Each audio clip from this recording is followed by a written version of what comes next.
مع نجم النجوم، مع أشرف حكيمي، مع بطل الشامبيونز ليج، مع صاحب البالون دور الافريقي أشرف حكيمي. وهذا ما قلناه مشاهدينا الكرام، هذه هي الفرصة الذهبية لوليد الركراكي لمنح دقائق لأشرف للاستعداد للقاء الدور الثاني.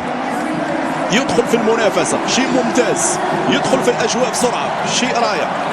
إبراهيم دياز، برافو إبراهيم، برافو إبراهيم، شكرا إبراهيم، أبدعت، سجلت، أمتعت، أقنعت، كل الأوصاف تجوز يا إبراهيم يا دياز. هذا هو إبراهيم، هذه أهداف إبراهيم. شكرا لك من القلب يا إبراهيم، لأنك اليوم كنت بحق مبدعا وكنت لؤلؤة وجوهرة فعلا. هنا وصل بريقة للكل ولمعانها للكل. هذا هو أشرف، يا سلام. اسمع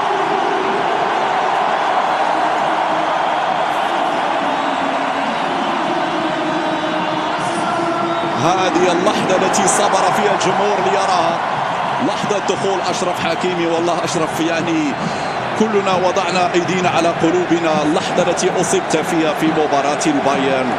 يعني كان هناك تخوف من غيابك في هذا الكان، ولكن الحمد لله.